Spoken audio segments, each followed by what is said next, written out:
Welcome back, everyone, to Movies After Midnight, where we invite you to taste the blood of Dracula, now with all the calcium a growing boy or girl needs. Yum. I'm your host, Evelyn, joined again by Aaron. Hi. I'm just so happy to be here. Here and basking in the joy of Christopher Lee. Basking in the joy of Christopher Lee's silky, Baroque tones. Okay, I wasn't sure where you were. I meant bass. I was deep voice. I wasn't gonna question it, honestly. I didn't know where I was heading either. So yeah, this speaking of not knowing where you're heading, this movie begins. And it's just the Hateful Eight. Yeah, a little bit. I wrote strangers on a train because they're just in the back of a carriage, like and talking. It's British. Oh shit! And it's you messaged me about and it's Veruca Salt's dad from Charlie and the Chocolate Factory. I immediately was like, there he is. That's him. Willy Wonka and the Chocolate Factory from the 70s was a really important film to my family for some reason. It was like one of my mom's favorite movies too. Yeah, I couldn't explain it to you. Yeah, I think maybe it was a generational thing. I don't know. Or something. Yeah, maybe. I mean, it's a good movie. I like it, but it is. Yeah, very delightful. But yeah, so he's Veruca Salt's dad is like some shopkeeper, and he's like, it's a really weird interaction because he's like, oh hey, I bought a bunch of tchotchkes that I'm gonna sell back home in London. Look at this snow globe. And there's another guy who like freaks out and like pushes him out of the carriage.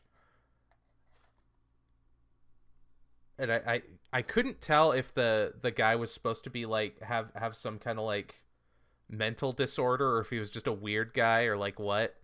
But that was an odd little like cul-de-sac in the story. Yeah, it felt kind of like he was like Dracula. Like it felt like it was some supernatural thing to me. Because we get this through line through all of them where like there's like a servant and then like Dracula. Yeah, but and to me it kind of felt like he was possessed in that way, but that's how maybe. I read it. But it was incredibly strange. It was a strange performance for sure. Yeah, but he pushes him out of the back of the carriage and he like falls over and passes out. And then he's woken up because he like hears yelling off in the distance. And like a true Chad, he runs towards the yelling. And he stumbles on stock footage of the last movie where Dracula is dying. Which I feel like this is some of the most direct continuity we've got. I think one of them had like the ending, whichever one had like the ending of Christopher Lee and Peter Cushing. But like we haven't gotten that like direct of a tie-in in a while, I feel like. Yeah, because I remember the one, it was either the one before this or the one before that was like kind of confusing on where it fell. And like where the time skip was. But yeah, this one was super clear. I also think it was a very strong opening. But it's an interesting start because it almost makes it like, we've been talking a lot about how these movies kind of just end immediately after the climax. Yeah. So I find it interesting that this is like the other side of the coin where like now we have films that are just starting at like the end of the climax, which is like kind of surreal. Because that's also because like he sees Dracula like melt and dissipate, and then he goes up and he like takes his ring and his blood that's like turned to powder for some reason, and the whole time he's doing that I'm like, wait a minute, aren't the two people from the last movie like still up on the ledge looking down on him? Yeah. They got out of there. Yeah, I don't know what that guy's doing. I'm getting out of here. They said Also, I'm so glad. Okay, the blood. I went on a whole roller coaster ride in this whole segment with the blood because I was like, the blood looks insane in all of these movies, and then it's like all goopy. Yeah, it's like then thick it turns and creamy. into a powder. Oh, it has a head. Ew. It does. That's such a good way to describe it, but that made my tummy hurt.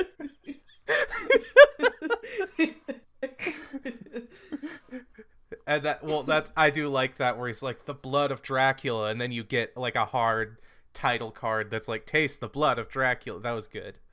It was super good. Also, I feel like I'll say this at the top because we just got to the title card. Out of all of them, this is the first one that felt as described to me. So you can tell this is, and also, okay, correct me if I'm wrong, but there was definitely a bigger budget for this one, right? It felt like there was, because I noticed we had like really big scale sets before, but like it felt like there were more people in the sets this time, which made it feel more like it wasn't just like a big empty set. It was like a big set with like a ton of extras and like stuff going on. So yeah, it definitely felt like there was more resources or something in here. Yeah, and all the costumes look so good in this one too. Like, not that they didn't before, but they look especially good in this one. Yeah, but yeah, this is the first one that felt like, because, you know, everybody's described the Hammer Draculas to me in a very specific way with, like, you know, the boobs, the horrors, the Christopher Lee, the blood, and, you know, this is the first one that felt really fully formed. Yeah, well, also, I feel like I've heard the last one, Dracula is Risen, and this one are kind of the two, they're like kind of the gold standard of the series. So, like, when people talk about the series, these two are like what probably the ones that they have in their head, so that makes a lot of sense too. Yeah, and Evelyn and I were talking about this off podcast, but there's this interesting thing that I recently noticed because I was visiting, I think like Criterion Channel or something had a bunch of Hitchcock's films, and I'm trying to get to 100% on Hitchcock, and some of his earlier stuff I haven't seen. Like I'd only seen The Lodger at the time, but I'd seen a few more now. And the interesting thing about Hitchcock is that all of his films are the exact same in a way. And I think he even has a direct quote about it, like how having a style is just like plagiarizing yourself. But Yeah. there's an interesting lesson therein. I think the point of excellence he reaches in some of his like more celebrated work, you know, you can see a really interesting, like, over the years, him figuring out how to tell those stories. And so that's why they hit at such a high level. And Evelyn and I were talking about how this one kind of felt like a mini version of that with like Hammer Dracula.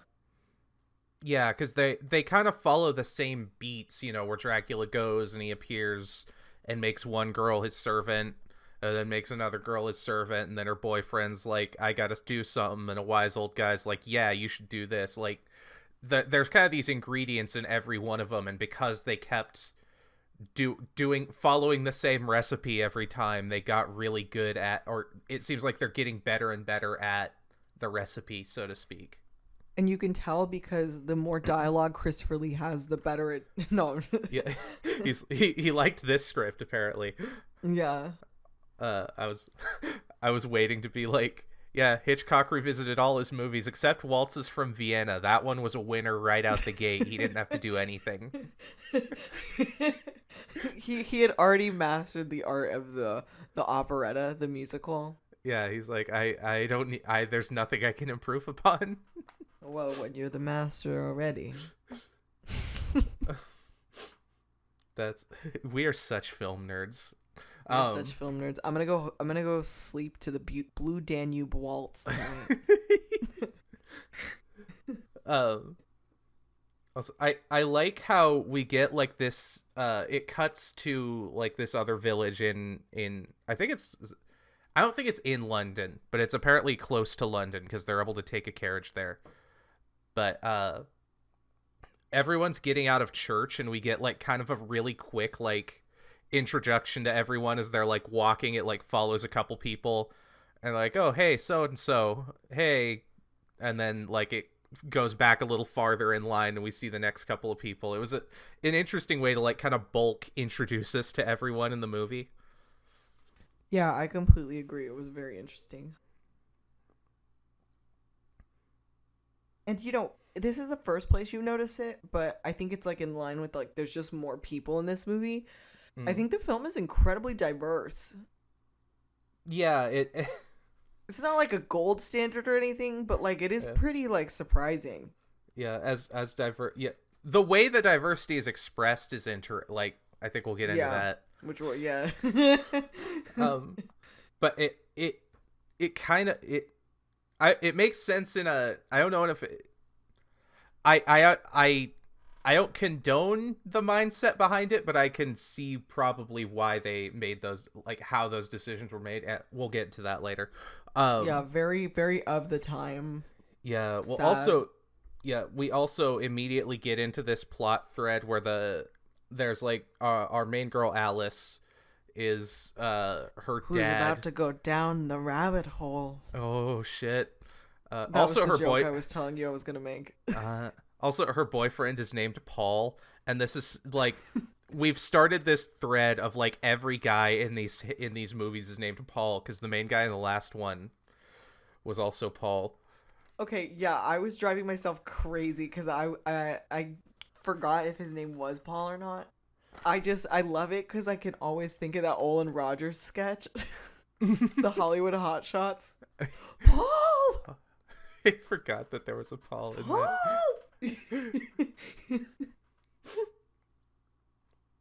Well, you see, it's a biblical reference to the Apostle Paul, who had to have the scales fall off his eyes, and I don't think. Can you say the case. Apostle Paul 10 times fast for me? Probably. I'm not gonna, but. Alice and her dad. I want to talk about it. It was like a bananas. Well, I had because right at the start he's like, "Oh, you were flirting with that boy. You're being a harlot in church," and all this shit, which like establishes him as a terrible person. But also, I was like, something in my brain. I was like, why do I feel like with like the social kind of values at play, you could transpose a bunch of these like Victorian Dracula movies to like the American South at roughly the same time and have very little about the movie change. You know what? That makes a lot of sense because I feel like the antebellum South is like very Victorian England. Oh yeah, I had that like weird connection in my mind for some reason because when making church like a social focus, that's where my brain went, and I was like, huh. Put that on the idea board. I also really liked how the scope was expanded, because you do get a little bit of like, you know, commentary on women's roles or whatever in some way, shape, or form throughout like all the series. But this is the first time that it felt like there was a clear like conflict throughout. Yeah, with Alice's sexual liberation. Yeah, there was some interesting like social commentary. Yeah, she has a really great arc, and I think it's nice because they're still covering like class conflict in a way, because I feel like that's a really big through line, and the class conflict I think has to be central to the vampire anyway. Yeah. But yeah, I really liked how they introduced this sexual liberation aspect, and I do also think it was appropriate for this one because this was the most like overtly sexual one of all of them. Yeah. Well, also it makes sense for the time too, because we're getting into like the late 60s, so we're like peak, like early like second wave feminism, hippie stuff, like. So that it makes sense that they would start like diving into that topically more, because that's like the era for it. Yeah, and I think I won't talk about Alice's arc in full, but I think it was actually pretty strong for like, I know a lot of people say that like, I was seeing a lot of reviews that was like, this movie like is barely a plot, but I actually thought it was really well put together. Yeah, I thought, yeah. Also the way he says it, he goes, "You are a sexually mature young woman." I was like, what? Yeah. Which we'll get into that later, but I think it's interesting how they immediately set up how a lot of the way he talks to her is him projecting stuff that he's like hates about either himself or people he knows. And so it's like, Also, I'm going to introduce this topic of conversation right now, but we can discuss it throughout because there's another point in time I want to discuss it. Oh, but, yeah. like, is there, like, an incestuous thing implied? I couldn't tell, because, like, it seemed mostly like he was just, like, physically abusive. But yeah, then you have stuff like that where he's... Because he seems, like, very, like, it seems like on the line of, like, sexual abusive. The way he's so controlling. It's very, because it's like, you know, you have like this kind of era where, like, I mean, it is a trope of the era that, like, you know, women aren't in control and they're men, blah blah blah blah blah blah. Yeah. But it felt like it went a step further than that. There's a scene later that I want to talk about it more in depth, but I did want to introduce it. Yeah, I also have a thesis about this, so we can. Okay, Sly. But yeah, and then we also get, this was the thing, we were talking before the podcast, totally unrelated, or talking before the movie, about, like, people don't make interesting, like, camera decisions anymore. And there was this shot where, like, her father's just got, like, you know, been like, don't flirt with boys in church or whatever, and she's, like, in her room, and her mom comes in to, like, talk to her. But the framing is on Alice, and there's a mirror behind her, and we see her mom in the mirror. And it's like, it's one of those things where I'm always, anytime someone does that in a movie, I'm like, that's neat. I don't know what it means, but that's neat. Oh my god. Oh, yeah. But I think in this shot, it did a good job of establishing where she's like close to her family, but also, like, it establishes how much she wants to get away, because it's like, even when they're close, there's kind of a distance because her mom's not really there. It's just the reflection. Yeah. And then her dad goes out with his Dangerous Nights crew. Yeah, and then you immediately get I like how all the themes have this, like, common thread of, like, a hypocrisy. Yeah. As, like, a central theme. I really dig that. Yeah, and because they establish, she's like, why doesn't my dad like Paul? And she's like, is this something to do with his father? And she's like, well, they barely know each other. And then you immediately cut to him going and picking up Paul's father, because they're part of this, like, secret friend group who goes out and eats sloppy steaks and stuff. I just really like that. I think you should leave sketch. But yeah, this was where, because I like that he's like, oh, I have to do some charity work on the East End, and you see the sign outside the like house of ill repute that they go to is, like, charity house. But yeah, they're like three guys who, like, go out at night, like, just after he was, like, shaming his daughter for, like, smiling at a guy that she plans to marry. And, like, him and his friends are, like, now going to this like, speakeasy brothel type place. And this was where I said I noticed what we were talking about, where, like, yeah, there's, because it's not just, like, a set that they go to where, like, they're going into the street, and they go into, like, the back of this building, and they go past these girls in their dressing room, and the whole time there's, like, extras are, like, doing shit and going back and forth and wandering around, so it made everything feel bigger, like you said.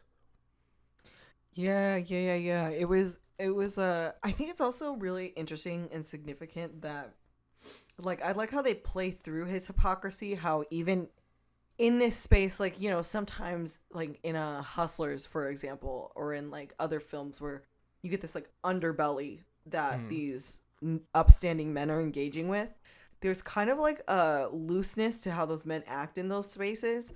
But I like that he was still pretty judgmental the whole time. It's not until, like, after the dance that you see him even, like, loosen up a little bit. And when he does, he's, like, immediately put in this position where he's kind of castrated. Yeah, and I also think that's a through line in all of them. Men who feel like they're castrated. Very interesting. Yeah, especially in this one. Yeah. But, okay, wait. We have to address this scene. Okay, yeah. Because this was like this was an incredibly diverse section of the film, and it was incredibly interesting. Yeah, which like I think it gets into the social commentary where like it's like because I think the social commentary is very much about that, like these three guys are kind of emblematic of like, you know, like traditional, like I'm trying to like not use buzzwords, but like tradition, it's very like a Kit Kat club. yeah, like they're like the traditional father figures who are like presumably in control of society at the time, and it like this movie is about how hypocritical they are. And so like we're condemning this like society that thinks so much of itself. And so of course it's like the seedy underbelly that all the diverse people are kind of allowed to exist and do what they do, because they're, you know, they're like forced down and not allowed to exist anywhere else. So this is like at least that's kind of the vibe I got. Yeah, that is for sure the vibe I got too.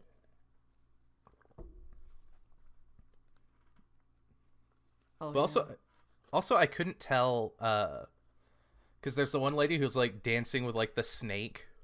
The snake, the slippery snake. And I remember in her commentary for the film Bride and Prejudice, Gurinder Chadha, I think that's how you say her name. I probably fucked that up horribly. But she was talking about how she wanted to do Bollywood like tribute with that movie, and she was like, in Bollywood there's always like a dance scene with like a sexy woman and something. And I was like, I couldn't tell if this was a Bollywood pull or not. Oh man, because it would kind of make sense if it was. That. Oh my god, now that you say that, I'm not as well versed in Bollywood. I've seen like a couple of like the most popular films. And now that you point that out to me, Evelyn, the ones I've seen that are like more of like the like older ones, not like some of the more modern ones. But yeah, that's really interesting. Yeah, because I think it's because there's this I forget the character, but there's this consistent character in Bollywood that's like homaged and referenced, and like I believe she's like an escort who's like dancing. She's like what's the like the political kind of escort. There's like a different word for it. Yeah, I'm not super. But one thing I really felt like the dance scene was homaging was it really felt like the scene where she's dancing in Metropolis. Oh yeah, it very much did. Like, especially too with them reacting. Yeah. It's like these men like oogling her. But I think it's so interesting how like even at this point this lead guy has just he's such a stick in the mud. Yeah. Also, I was gonna say I liked the guy that runs this place. Yeah, I loved him. He was Joel a very Grey in Cabaret, literally. Exactly. Literally, yeah. He's very like queer coded kind of older guy. He also reminded me a little bit of like what's his name, who like the guy that comes and talks to him like early in the movie in Clockwork Orange. Oh yeah. But I don't know why I thought you were gonna say Alan Cumming in Burlesque. Because I think that's the second person I was thinking of. That would be the next one. Yeah, literally. He's definitely like an archetype of a character. Yeah, but yeah, they're like Also, there's this at this point. It's a really interesting because we've had a lot of older women versus younger women conflict. And I felt like for the we kind of get an inkling of this. Like you kind of start to get but this is where it's fully fledged, where you get a clear distinction between like the conflict the men are going through, like an older man and a younger man. Yeah. You don't get that kind of age dynamic where like it was just really interesting. We haven't quite gotten to that point yet. Yeah, I think I have, again, that ties into the thesis that I'm going to deliver at the end. But hell yeah. So yeah, at this point we're introduced to his name is Lord Courtley. I had to write that down because I would not have remembered. but he's like a younger guy who like the dude that owns the place is immediately like scared of him and trying to get him to leave, and he just kind of like busts in and gives no fucks because he's a rabble rouser like he and a interrupts rascal. like 10 people doing it. Yeah, literally, like. And they're doing it in the craziest ways. I was like, yeah, what it's on kind of earth funny. is going on? Yeah. But yeah, and we go back to this, but like, yeah, like all the girls that work there like him, and this guy is like, no, I leave, please. And he bursts in on these guys, and they're like, what's that dude's deal? And he's like, he was disowned by his father for practicing black mass. And I thought this was interesting how he mentions that like he makes a living, the girls he gets with pay for him basically. And that didn't shock me because he's Dracula's boy. He's just learning from the best.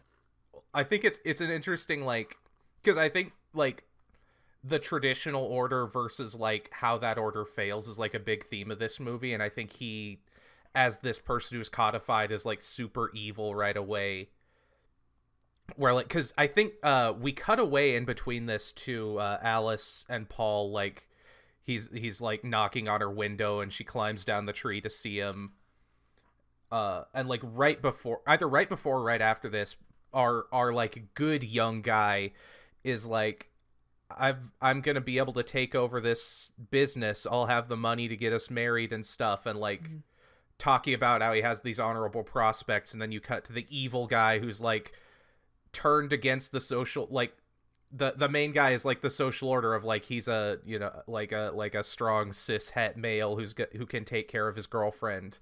And then this other guy is like turned the social order on its head so much that like his girlfriends are taking care of him. And so it kind of like establishes the thematic. Also, yeah. That was so beautiful. Did you go to film school? Oh, maybe. No, you slayed that. That's a really good point. I didn't even think of that. Well, I just thought it was such an interesting detail. The furthest I went was like that male hooker detail where like everybody's paying to get with him was wild. Yeah. And also I really love like, the moment. Oh no. I was like typical like philanderous guy loser who tries to like get his girlfriends to pay for everything, but I know, literally. Ew. He is evil. I'm just kidding. Male manipulator. I also love the moment where he comes in because it's the first time the lead evil dad is loosened up and he's like crawling around on the floor. And then he immediately takes his partner. And so that's part of why I wasn't sure, because like that's very clearly paralleling like him not having control over his daughter. Oh, yeah. So it's really, really, the director directed the hell out of it. Yeah. I mean, honestly, yeah, I think the like performances and the direction in this were really good. Because actually, I mentioned Courtley especially, like he has this very intense delivery of like pretty much everything he says. And I was just like, God damn, these are some good performances. Yeah. Where he's, again, with him as being like the villain, he kind of like asserts himself over every situation. I gotta be real though. Oh yeah. Every good guy has the biggest fucking sideburn mutton chops I've ever seen in my life. Yeah, that's they're like, how do we establish that these are like Victorian era guys? We're gonna give them hella sideburns. It's kind of funny because even all the like Christmas Carol movies that come out at this time, they all do the same thing with the big ass sideburns. I think, what the heck? Well, I guess is it like the 70s or is it Victorian? Yeah, well, I guess it makes sense because it's a Victorian movie made in the 70s, so it's like Victorian trends through the lens of what looks good to someone when sideburns are cool. That's like, I think of my namesake Evelyn Carnahan in the hit film 1999's The Mummy, starring Rachel Weisz and Brendan Fraser. It's kind of like her, how she has these like super thin penciled on brows, which are like okay. I'm sorry. Yeah. I got so caught up in my head. I was like, she doesn't have sideburns, Evelyn. I did not know where you were going with that for a second. Sorry, I'm an idiot. It's after midnight, you know? I was Exactly. like, wait, what is Evelyn saying? So she has sideburns, but she has these super penciled brows, which makes sense for a woman in like the 30s, 40s, but it also makes sense for a woman in 1999, which is why you notice like the sequel that came out in like 2004, her brows had like thickened up a bit because it was like a period thing, but also it wasn't a period thing that looked good to modern audience. Like there's like a 2-stage like lens, and it's interesting with period movies. The trend cycles do always be trend cycles. Well, it's interesting seeing how one stage in the trend cycle interacts with another stage in the trend cycle, and then like looking back, you can see both of them so clearly. Yeah. Somebody brought to my attention that like the 80s is like a Regency revival. Yeah. And that really shook me. It's so interesting in that way. But what was the other point? You were making like an actual point before I was like, wow, everybody has sideburns. I wrote that down somewhere in here.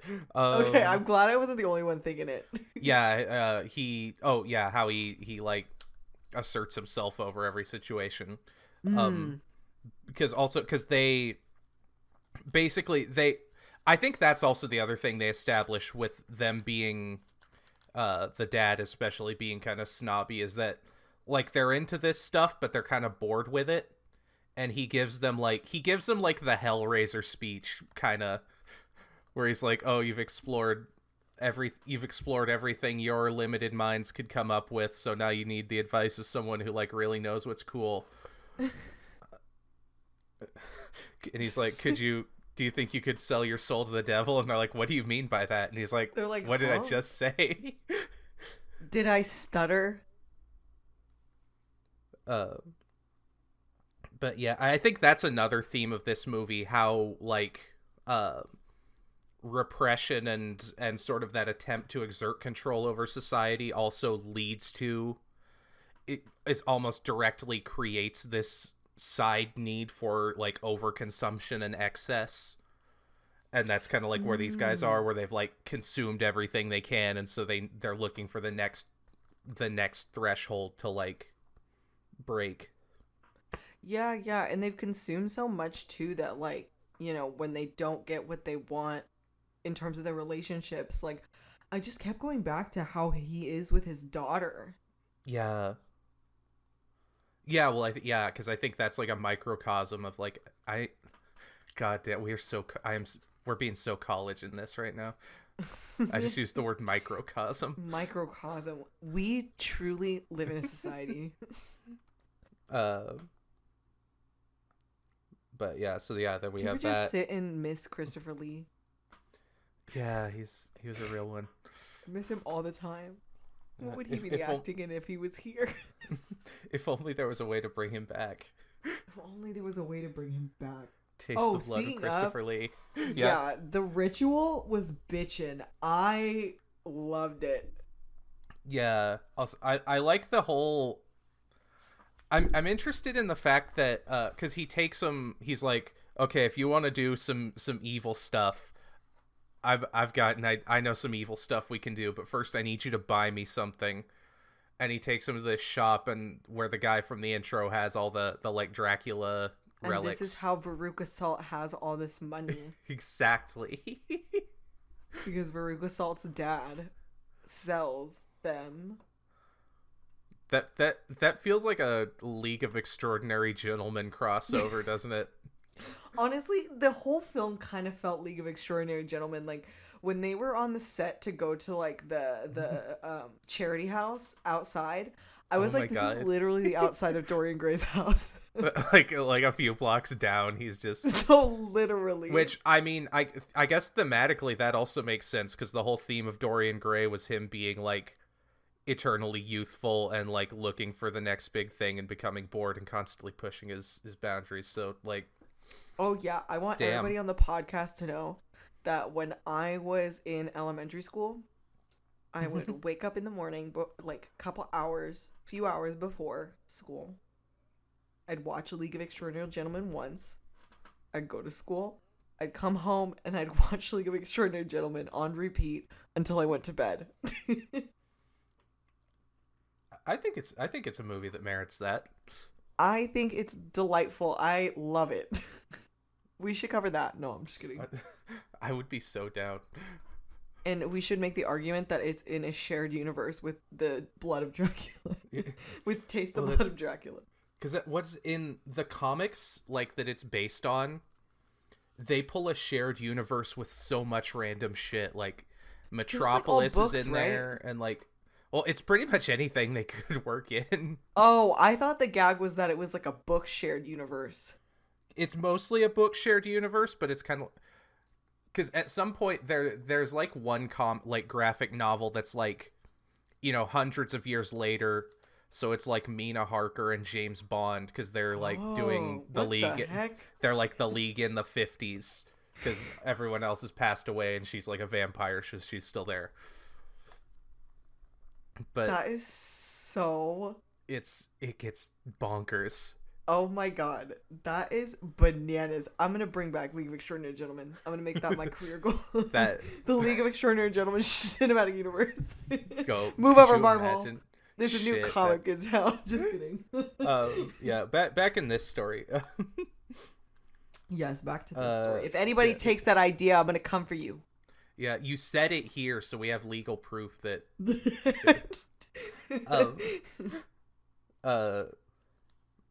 I was interested because, like, Courtley knows that the Dracula stuff is here, and he's like super excited when he brings it out, because he brings it out and he's like, oh, the master. Which, because like, isn't he already working with Dracula? I don't know if he's working with. I think implicitly all servants of Dracula are also servants of the devil, kind of. Okay. I think. Maybe. I don't know exactly. Okay. But he, I find it interesting that Courtley obviously, because it seems like he knew where this stuff was and he just needed someone to help him pay for it. But I'm like, I like that this guy who's clearly not above just like breaking in and killing someone and stealing the shit that he wants was also like, no, I'm not gonna steal this. That would just be rude. That would just be incredibly rude. My master Dracula deserves to get royalties on all purchases of his blood powder. Exactly. Also, they never really explain that, do they? They're like, but it's just powder, and he's like, yeah, it's just powder. Forget about it. I have a feeling that something had to have happened in the production end, because I remember being shocked that it was powder in the beginning and so taken out of it.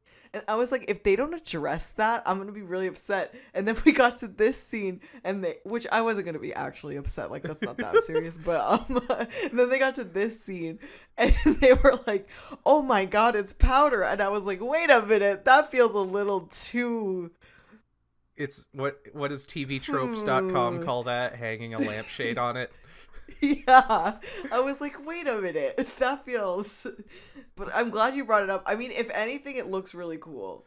And it works really well. Yeah, you know that's it what looks happens good on screen. It's when fine. when you put Dracula blood in the dehydrator. Yeah. When you have to go on a long hike and you want to take more Dracula blood. Yeah, exactly. You dehydrate that. You put it in your water bottle, you shake your water bottle up, and then you got Dracula blood. It's just like electrolytes. It's like Tang. I don't know if anyone drinks Tang anymore. Too. It's like Dracula Kool-Aid. Actually, that would be so iconic if you had like a drink mix brand just called Blood of Dracula. There used to be these Resident Evil drinks you could get. Oh yeah.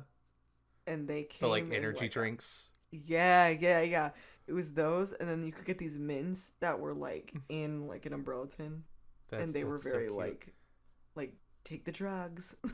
Because I always saw those, and they were right next to the like Mega Man ones that looked like a little energy tank. Oh yeah. Oh my God, I'm so dead. So that's my new business startup is Dracula Tang. But if you steal that, we just can't release this episode. We're dropping. We have so many good ideas. They're simply too good. I gotta learn how to make money out of this. I really want to. A lot of I think you should leave references on this episode also. I think you should leave. Okay. I was going to hang up the Facebook call, but then I realized that we'd have to resynchronize and everything. So he takes him to this like desecrated church, and he has him perform the ritual. And he's got I was like, I like the like chalk drawing on black velvet of like, I don't know what it's supposed to be, some occult thing. A sigil. Yeah, well, it's like, I'm like, is it Baphomet or some shit? I don't know. But he's like got all this satanic stuff, and he's like, I noticed later on that all the graves in this church say Courtley on them, and so that I realized I think this is like his family's, like a church or something that is family owned. Oh, like a mausoleum. Yeah, and so that's why he has it and uses it for stuff. I thought that was a neat background detail. Oh, yeah. It's a super good follow-up, too, because don't they say he's, like, from a rich family? Yeah, they're like, he was a... Because he's, like, Lord Courtley, or former Lord Courtley, after his father disowned him. It's a real tight movie. I love it. Yeah, it's so good. But he performs the ritual, and he, like, cuts his blood, and it causes the Dracula dust to, like... bubble up into that creamy frothy head we were talking about earlier. Yeah, I loved everything about the ritual. It was so so good. And the whatever speech he gives is like it's such vibes. Oh yeah, 1,000. And I also love how they get to the point where like they're all like it reminded me for a second of my favorite episode of King of the Hill, where Bobby's gonna join this cult, and he has to like drink the blood of the goat, and so he doesn't join the cult because he doesn't want to drink the blood. I loved how everybody just got into a long fight about who was and wasn't gonna drink the blood. Because he sets it up and he's like, drink, and they're like, I don't want to, and he's like, you suck, drink, and they're like, no. And he's like, how about you? And he's like, no. And they're like, why don't you drink? It's like a little like Dr. Scott, Brad, Janet, Rocky.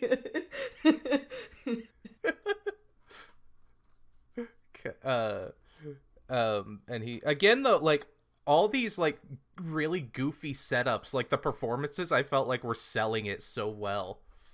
Oh yeah, the whole film works great.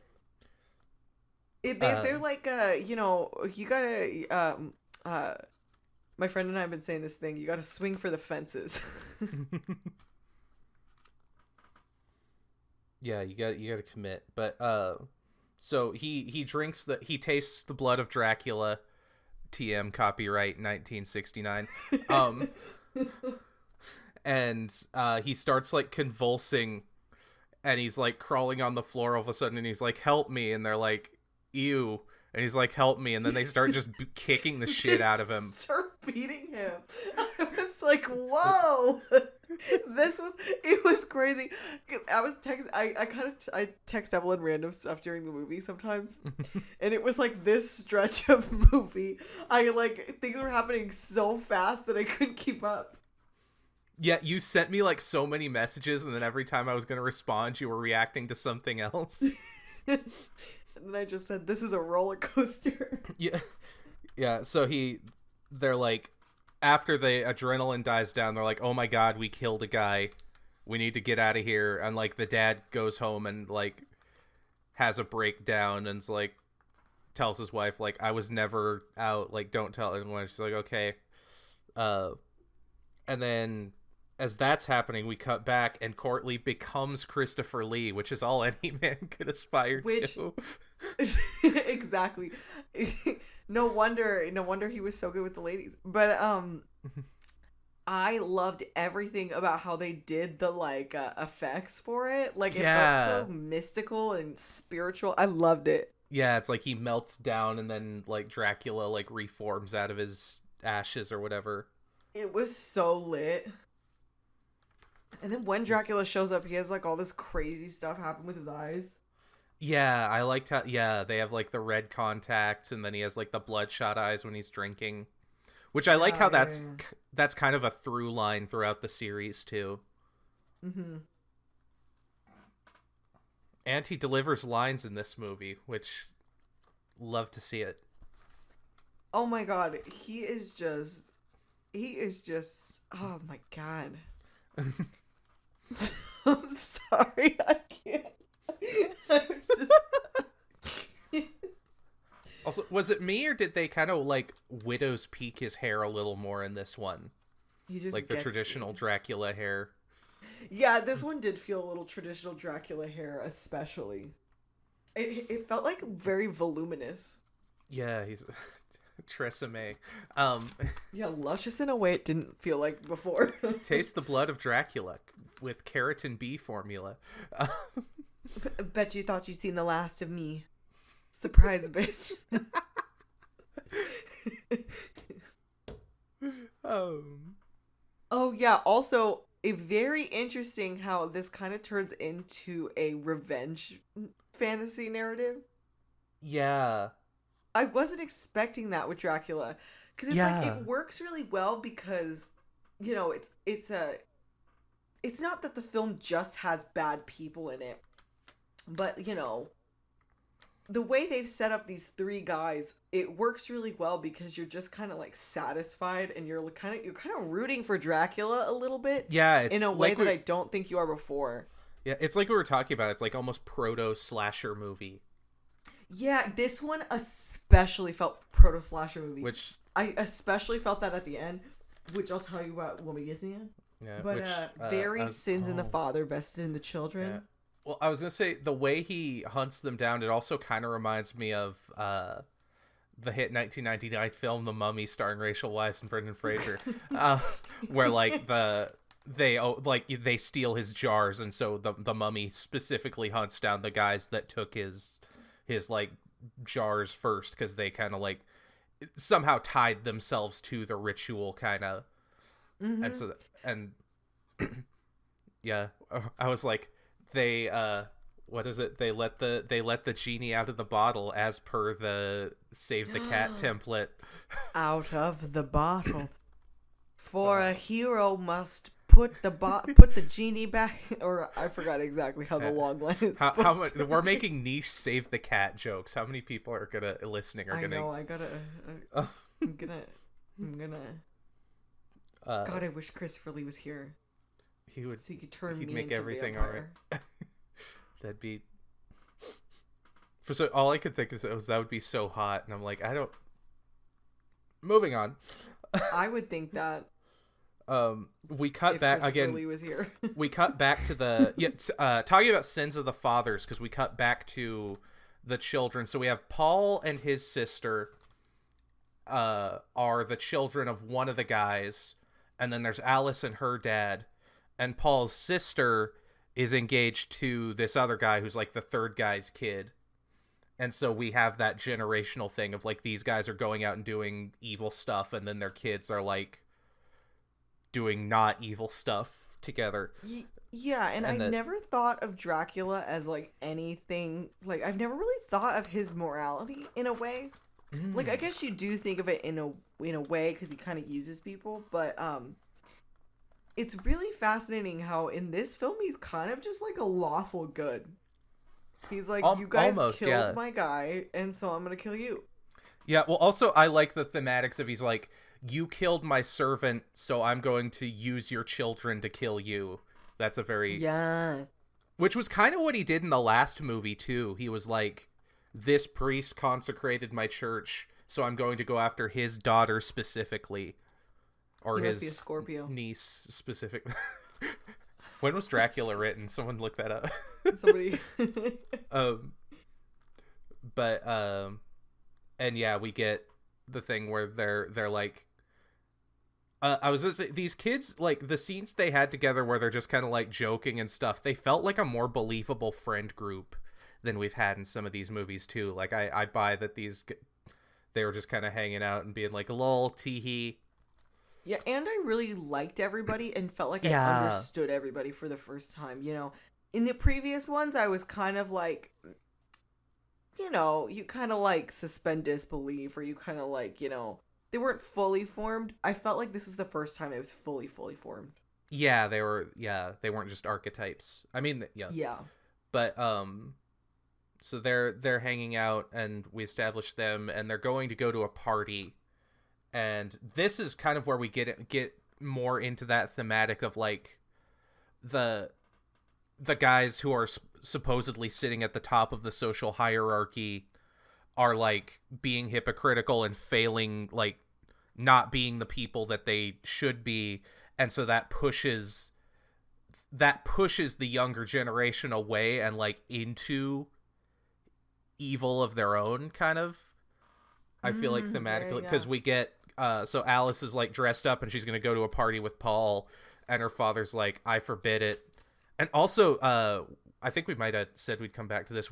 I think there's an interesting through line here where the father is very controlling, and then Paul, like, knocks on her door, and he's like, are you going? And she's like, my father said I can't. And he's like, well, I asked if you are going.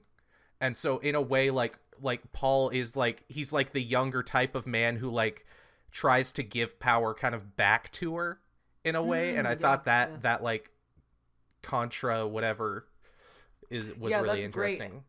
Great. And there's a really final, like, pin on with her and Paul that I really like in the final scene, but we'll talk about it then. What was super crazy about this part to me was when I don't want to get too ahead, but after the party was where I really want to talk about the father.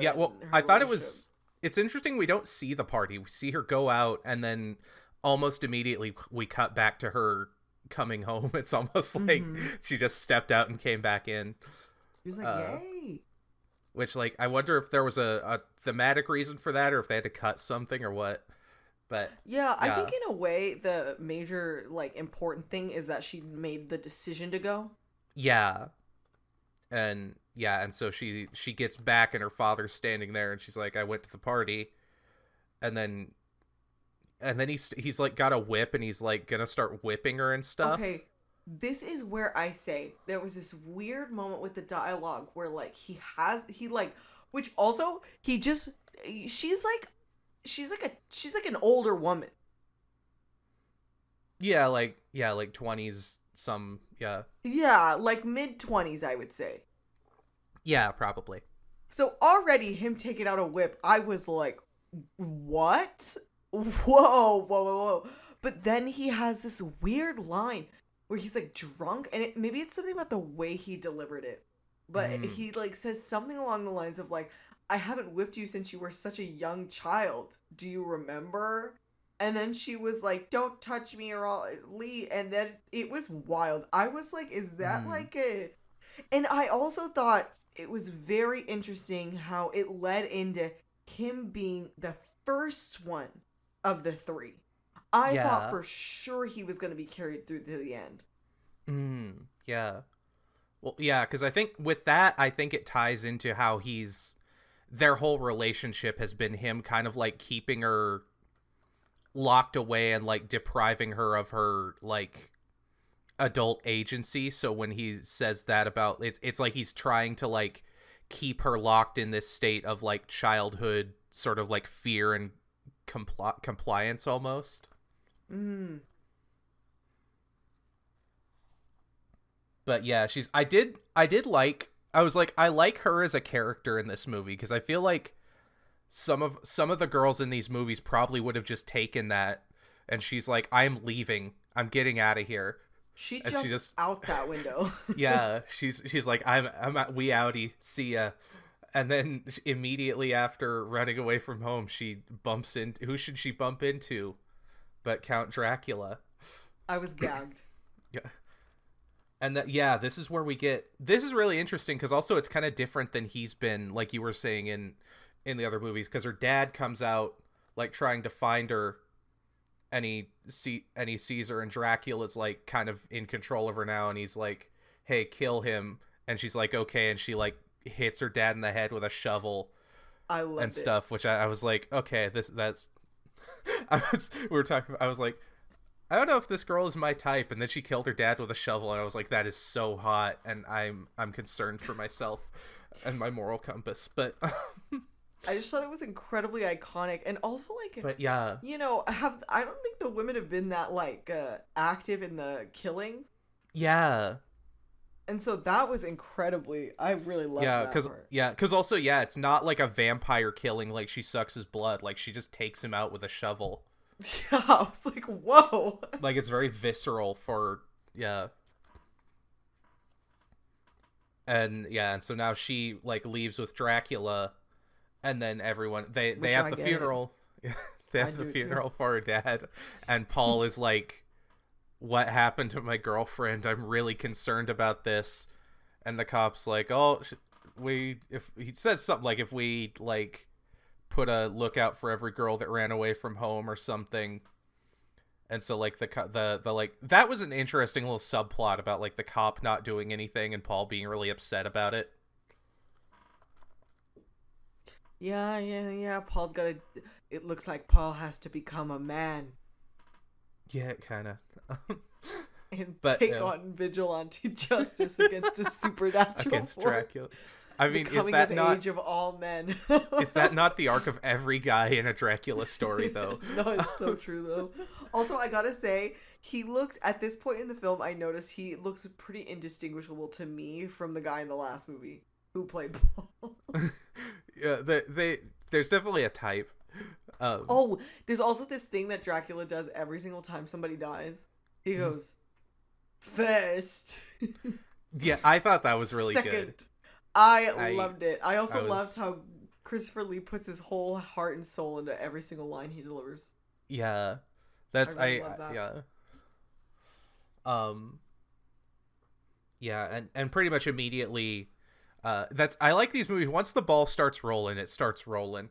Because we're at her dad's funeral, and Alice like whispers to her friend. She's like hiding in the bushes, and she's like, "Hey, Lucy," and Lucy's like, "Oh my God, I thought you were like dead. What are you doing?" And she's like, "Hey, come with me. I want to show you something." And she's like, "What?" And she's like, "Come on." And I like she keeps leading her down all these pathways and stuff, and the whole time she's like, "What are we doing?" And she's just like, "Come on." Okay, this is the only part of the film that like I was like, okay, they could have cut like one. Yeah. Because it feels like a gag. It feels like it goes on so long. Bit. But yeah, so she takes her like down. I was the hill. honestly sorry. One last thing. Oh yeah. I was almost gonna text you and say, Evelyn, I trust you with my life, but I would never follow you like this far. Well, damn! I was gonna show you something after the podcast, but now you had to. Was shoot it gonna that be Christopher Lee come to life? Because I'll go willingly. I can't say.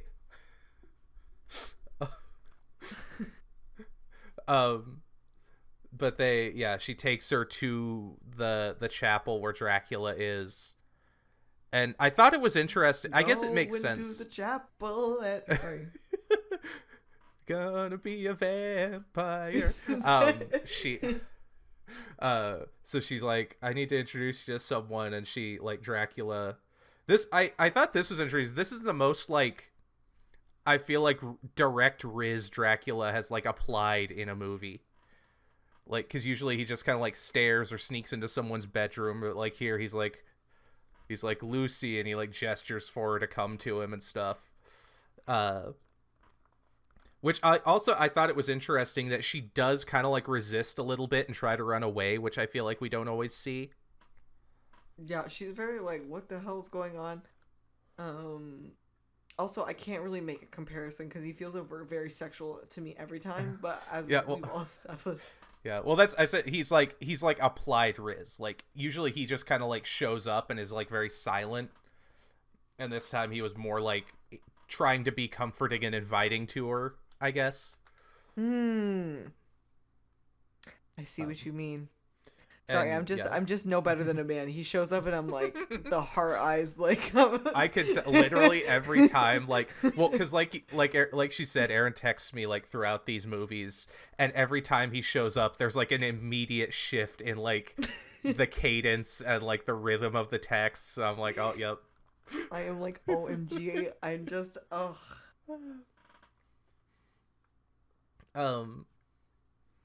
So yeah, he's got her, and then uses her to kind of, I don't know if he has to lure him. So the other two dads, now there's one who's like, he doesn't look like him, but by the end of the movie, but at the start I was like, he kind of looks like store brand Lee Van Cleef. But he you know what, you're so right though. He has, like it's British the Lee Van cheekbones. Cleef.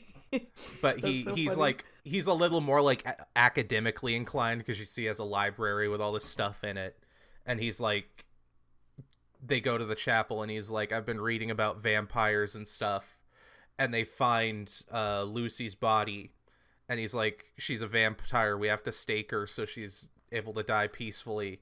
And her dad's like, I'm not gonna do that. And he's like, okay, I'll do it. And then her dad like pulls a gun out, and there's like both of them again. I thought shocked. the tension between the two of them, it was a really good acting scene, I think, because it's like, yeah.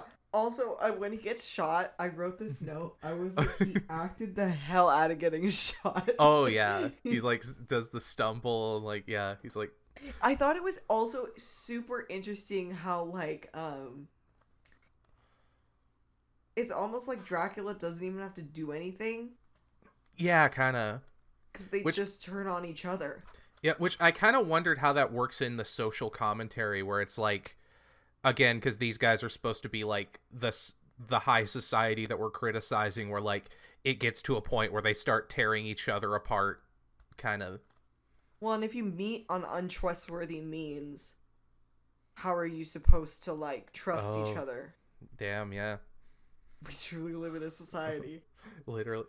But so he like her father's there, and then he's like, he goes to pick up the stake and like finally finish things, and then she wakes up and kills they kind of like double team him, and I was like, damn, that's also kind of spicy. But because Alice like shows up and like pushes it, like they wrestle him down, and she's like standing on top of him, and Lucy comes in with it was get your mind out of the gutter during these movies, Evelyn. Listen, if there is one thing that turns me on, it's girls with vampire fangs. We're both struggling here.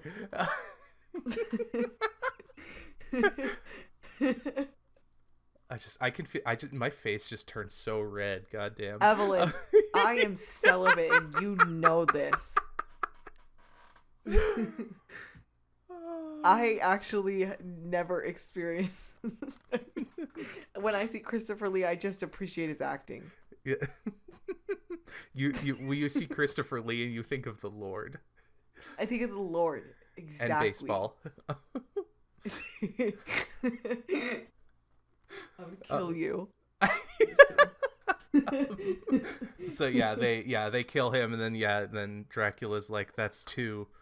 And this is where I really got that theme of like, he's using the younger generation to destroy the older generation, because the older generation has created this rift. It allows for dark influences to kind of like shift in and like turn the younger generation towards evil, kind of thematically. Mm-hmm. And so yeah, then they go to her let's see, yeah, it's the third guy's son and her like fiance, who she goes to him and pretty much immediately grabs him, and Dracula makes him a vampire. And then he just like stabs his dad, which again, like, I think it's interesting that they kept that theme throughout, where like none of their deaths are like vampire in nature. It's all like very visceral violence. And it's so, like, they set it up really well to where, like, you're kind of enjoying it because you know they're terrible people. And the fact Yeah. that it's their kids makes it, like, even more, like, it's like you're enjoying it, but, like, it's, like, taboo. There's a taboo edge. And then, like, it's the kids doing it to the adults, and it's very interesting in that way. I think if we're taking through that, like, thematic line, I think it's a perhaps this is my TED Talk thesis. Oh, yeah. Perhaps it's a sign that there must be violence to separate from the Yeah, well, I think of yeah, I think it's like the matches of natural tradition. yeah. I think it's like the natural end of that kind of conflict where it's like if you do this, then this is how it's going to end up, either metaphorically or realistically. Well, and yeah. The commentary is very like the characters are fully fledged for sure, but I think there is a read in which they're more allegorical. Yeah. And so like the literal kids killing of the literal parents could mean allegorically like a lot for like traditionalism versus. Yeah. Well, And it's again, a lot harder of a stance than like because I remember it might have even just been the last movie, but I remember we were both talking about how it was very unclear on its moral stance. But this one yeah. feels very clear. It feels like it's the very entering the 70s, that second wave Yeah. of like liberation in a lot of different ways. Yeah, well, also because I feel like I think that era is like what fed into this thematically, because you have like older generations who are like, I don't get why my kids are walking away from these traditions, and then you have these kids who are like hard reacting against like all the traditions, and this movie's kind of like maybe they're hard reacting because you never gave them anything that they want to be part of, and like but that's all kind of fulfilled. So yeah, pretty again, like things get rolling super fast. Did my Oh no. I thought someone just sent me a picture of Christopher Lee on Messenger, and I was gonna be like, what the hell? Uh uh so Paul shows up because the last guy was like writing a letter to him, and he was like, it's interesting because he's one of the bad guys, but he also kind of takes that like role that we've seen in every one of these of like, now someone did send me a picture of Christopher Lee. Thank you for that. Sorry. Honestly, I'd have been disappointed myself. if you didn't follow up on that. For anybody listening, I just sent Evelyn a picture of Christopher Lee on Messenger. Now what was I even talking? Oh, I'm so sorry. No, it's interesting because he's like the academic father, so he's like he kind of takes the role that like the priests and the Van Helsings and stuff have taken, where they're the one who like approaches the young hero and tells them what they have to do, but at the same time he's still part of the like corrupt older generation trio, and so that was interesting. Yeah, I saw this review that actually described the trio as an antithesis to Van Helsing. I could see that. And I think that's a really great Really? read on him. Yeah, and so he leaves this letter to Paul, and he's like, Dracula has your girlfriend, and like you might still be able to save her, and here's what you need to do. And so he tells him, and he goes to the church and starts like, I guess kind of like reconsecrating it or whatever. Like he takes down all the satanic stuff and he puts up all these like candles and whatnot. He's ready. He's getting ready to do his own ritual. But really quick, I just wanted to like make a note about the sequence in which he's like his training montage essentially. His 24-hour training montage. I thought it was honestly it was a little funny. And I like how like at certain points this movie is a little silly. Yeah, I think it's that's like there's yeah. this one part that made me laugh where he was like, and Paul has to learn up on Dracula, and he pulls out a book, and it looks like it's implied that he like reads the whole book. Listen, that they like read that really fast in the Victorian times. It's like that scene in the Eccleston Doctor Who, when he picks up the book and he flips through and he's like, "Well, that was a sad ending." It's like, what's that movie Short Circuit where the robot can just like, right? Exactly. But this note it's hitting where like it's very silly at times, but like very serious at times. I think it makes some of the more horrifying moments a little more horrifying because it's hitting this nice balance of like, being so like you're just so engulfed in one emotion that you're able to feel the other emotion, I suppose. Yeah, well, I think it's this goes into a conversation I've had with a lot of people where like I think to like when you commit to anything, there's a very fine line between like super serious and super silly, because like I think intensity can become absurd so easily. So I think that's the difference, is whether like if you take a silly premise and just commit to it and go 110%, it still comes through, or vice versa if you're like, yeah. So I feel like I'm barely like articulating what I'm saying, but like, no, that was a really excellent point. Yeah, you like, yeah, that fine line is so significant. I think it's like a huge, because like I was thinking about that moment in Chinatown even recently, where they're like in the bathtub and that's how they reveal that they're like in the house to Jack Nicholson, and how inherently silly that is, but it's such a highbrow, it's like those lines are like very, very close. Yeah, I think silliness is the price you pay for like impactful drama.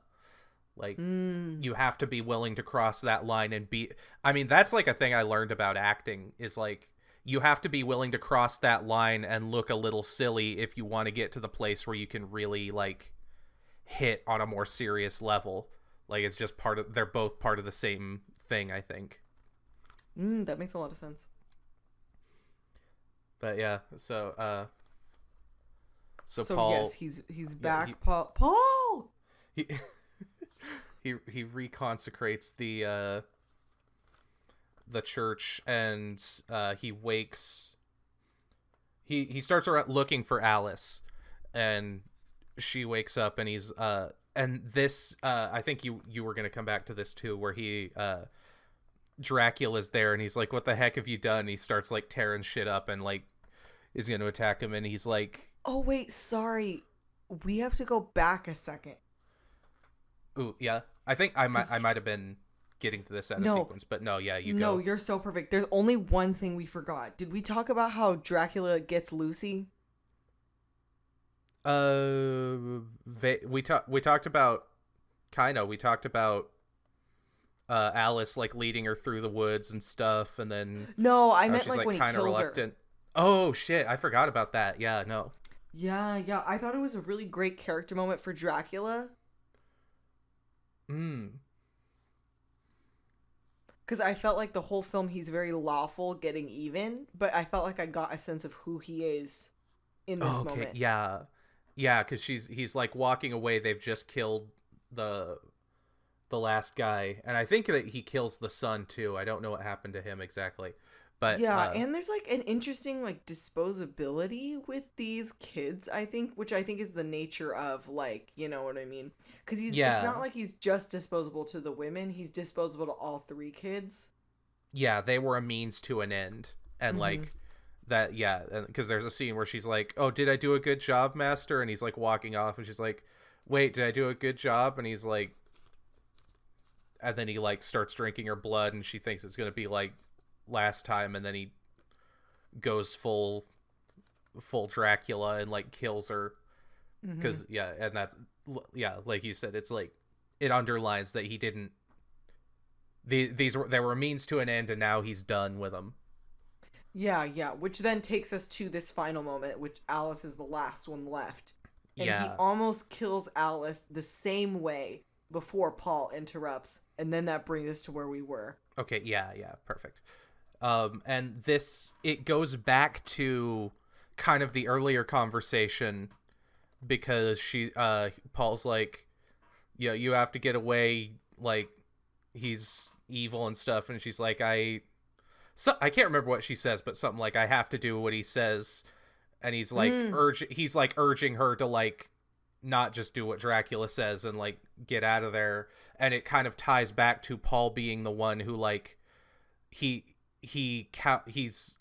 I think he's like the platonic ideal of like what the new, like, because the guys that die are like the old sort of masculinity at the top of the social hierarchy, and Paul is like the movie's ideal of like the new type of masculinity, where he like, I mean, even with him reconsecrating the temple, it's like he's kind of restoring the social order by not making those mistakes and by being compassionate and by being like honest and stuff. But also the fact that he's trying to give her the freedom to escape herself rather than like, you know, forcing her out or whatever.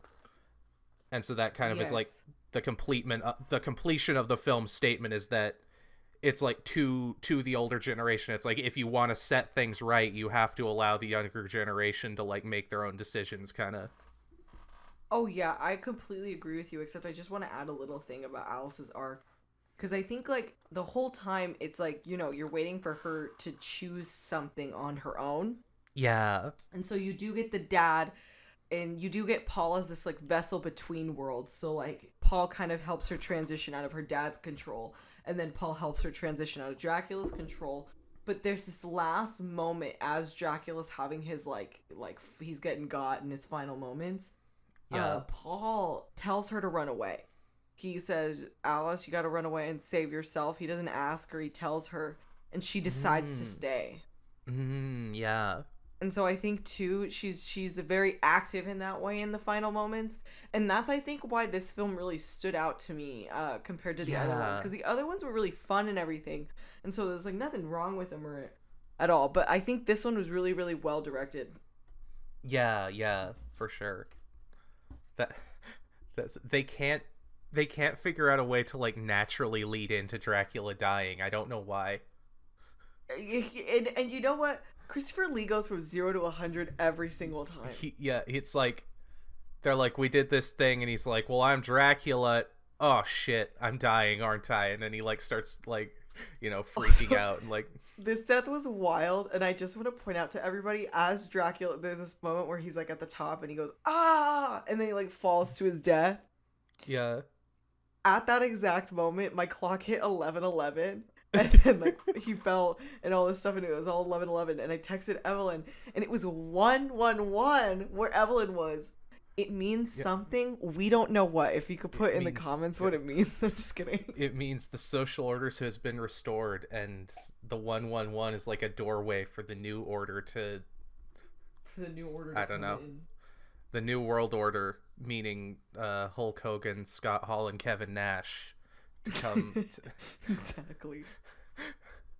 That's right. I got a wrestling joke in on this Dracula podcast. Fight Dwayne "The Rock" Johnson. Exactly. The villain. But yeah. Overall, this is definitely, I think, the best one so far. Oh yeah, I completely agree. This one is my favorite so far as well. I have a feeling it might be my favorite the rest, but I don't want to make that statement yet, because a future director actually directed one of my favorite Marilyn films. Yeah. Which we'll talk about when we get to that, but the next few are going to be really interesting, because I've seen let's see, we have I think 4 more of them, and I've seen the third one we're going to get to, and I know how I feel about that one. I don't know how I'll feel about the other 2, but yeah, this is going to be really interesting. I definitely think this is going to be. I happen to have this one and the last one on DVD like before we did this, and I'm really I'm like, honestly, these are probably the 2 to own. Like, if I had the to DVD like pick salvaged 2 from from a fork. Oh god. Oh, also I Evelyn and I will be taking a break. I don't know when, but we will be covering this movie called Gothic. Oh, yeah. Because I need to discuss it at length, because I think it might be one of my favorite movies, but I don't know. Yeah, and it'll thematically, yeah. I was gonna be like, taking a break implies we have a consistent schedule in the first place. Oh no, that's real. We're simply trying our best. Yeah. What's that TikTok what do they say? audio? Done is better than perfect. Okay, I was gonna I was gonna throw out a VR chat meme. It's like someone's like avatar is like this like prehistoric fish, and like what the hell is that supposed to be? And she's like, I'm an animalocaris. They're like, well, what do you do? And she's like, I do my best. That's kind of funny. Honestly, I died. But yeah, so yeah, we've got. This was a really good one. I'm really excited / interested to see where we go from here. Yeah, because, you know, I'm going to tell you, if you don't know, you'll probably would never guess where it's going from here. Oh, yeah. On at least 3. Let's see. Yeah. There's one, and then something happens and you would never guess. And then something happens another movie after that, and you'd never guess that either. So we're... Yeah, this is the Dracula. We're entering the 70s now. Dracula's gonna get funky. I hate that Dracula. joke. Funky. But yeah, I thought you were gonna say something. I wasn't sure. No, I'm just gonna try to hold myself back from making more comments about how cute I think Christopher Lee is. Yeah. Everybody's like, we've heard enough. We just renamed it the Christopher Lee podcast. The Christopher Lee cast. Sometimes I'll stop and I'll be like, this all started because we were talking about The Howling 2 one time. That's what led us here. No, literally. It was because we used to watch that Howling 2 video that one, which I've since, like, I felt like the Howling 2 wasn't as confusing as it was explained to me by YouTube reviewers, but I'm not trying to drag anybody. Yeah. It was another time. It was another place. Exactly. We know now what we didn't know before. We can't all be highbrow film school kids. Maybe I just needed to do my degree at USC to understand the Howling 2. I don't know why. I was thinking, or we're just rambling now. I was thinking last night about what a girl's girl Stirba is, because like that like one time her servant was gonna like be creepy and shit, and she just like immediately stepped in. Oh yeah, a girl's girl. Howling a 2 girl's is girl. so good, you guys. You just want to kiss that girl's girl. I know you.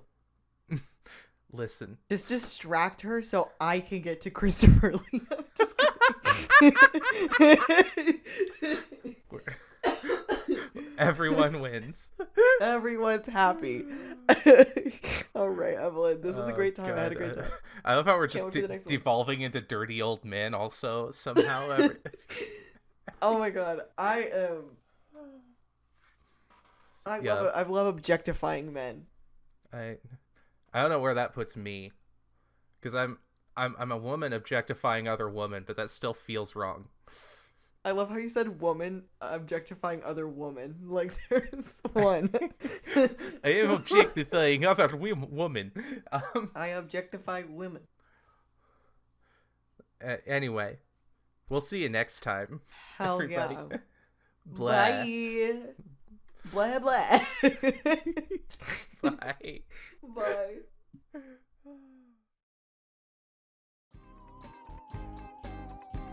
Hey everyone, Evie here. If you enjoyed today's episode of Movies After Midnight, consider giving us the old like and subscribe so that you can stay up to date when we drop new episodes. If you didn't enjoy today's episode of Movies After Midnight, consider following me on one of the many social media platforms out there and leaving criticisms or strongly worded hate speech. Either way, thanks for tuning in. Hopefully I'll see you next time.